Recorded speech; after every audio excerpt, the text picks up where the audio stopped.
Hey guys, you ever crafted the perfect text, hit send, and then crickets?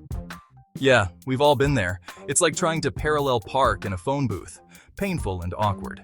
But listen, texting doesn't have to be a minefield. Today, we're breaking down the 7 biggest texting mistakes that are killing your game and how to fix them. So grab your phone, buckle up, and get ready to become a texting rock star.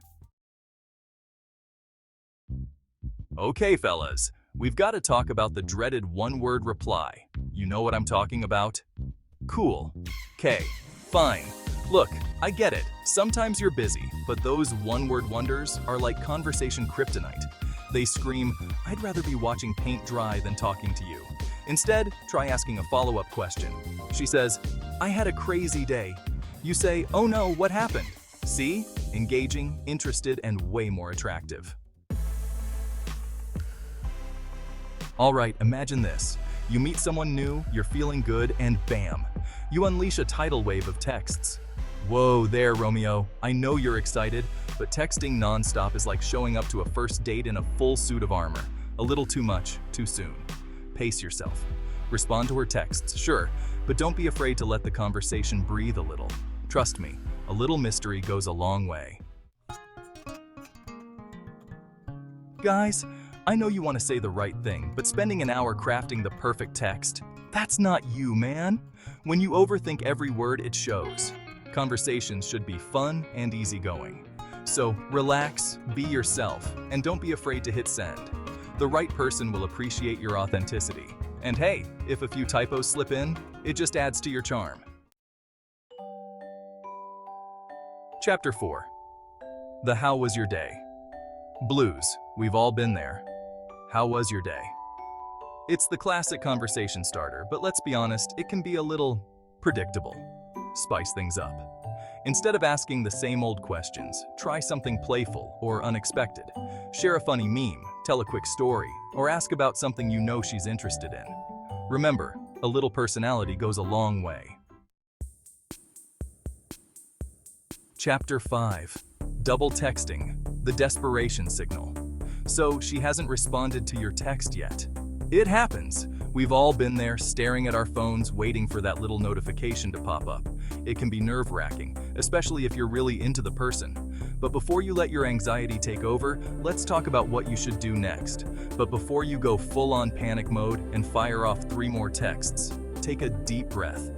I know it's tempting to double text, or even triple text, just to get a response. You might think that sending another message will remind her to reply, but it can actually have the opposite effect.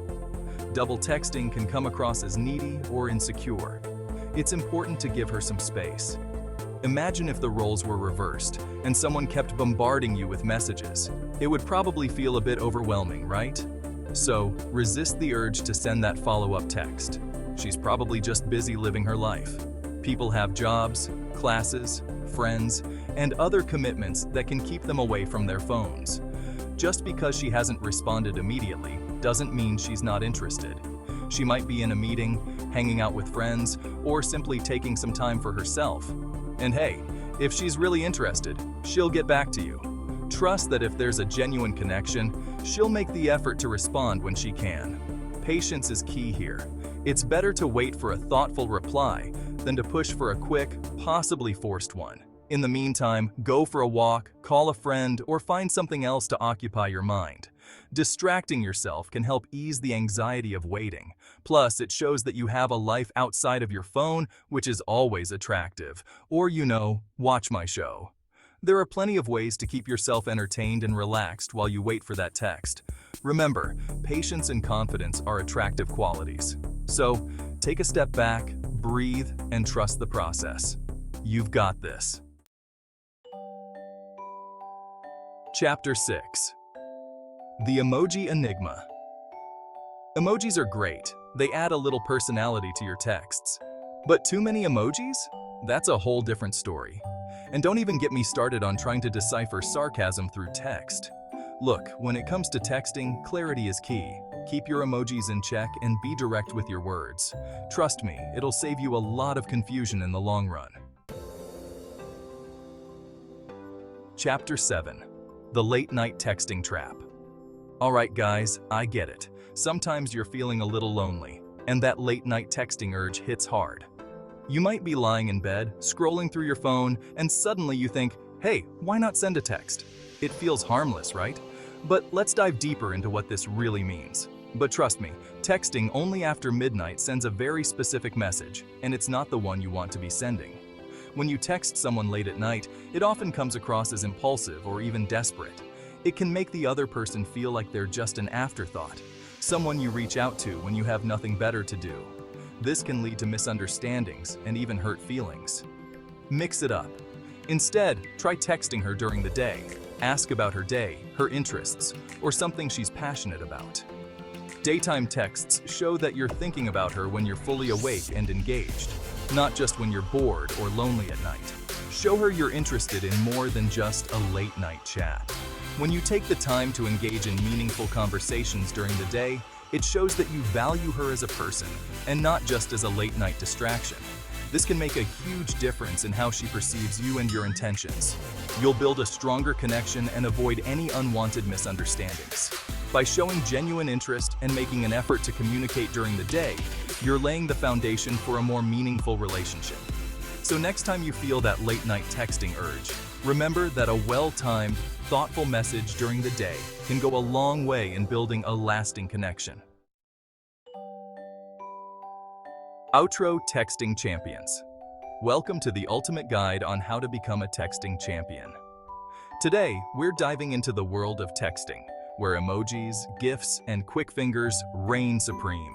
Whether you're texting your best friend, your crush, or even your boss, mastering the art of texting can make all the difference. So there you have it, guys.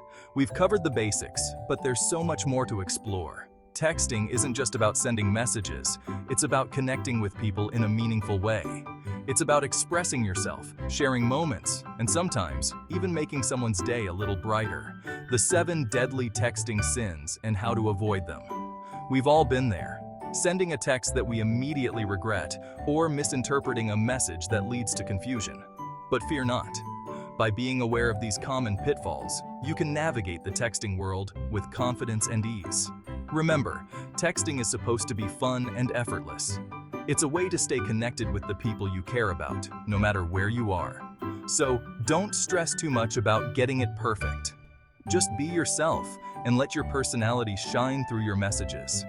Be confident, be yourself, and don't be afraid to show a little personality. Whether it's a witty remark, a funny meme, or a heartfelt message, let your texts reflect who you are. After all, the best conversations are the ones that feel genuine and authentic. Now go forth and text like the rock stars I know you are. Embrace the power of texting to stay connected, share your thoughts, and spread positivity. And remember, practice makes perfect. The more you text, the better you'll get at it. Have you ever made any of these texting mistakes? Don't worry, you're not alone. We've all had our fair share of awkward or embarrassing texting moments. The key is to learn from them and keep improving. Drop your texting fails in the comments, and let's talk about how to improve your game.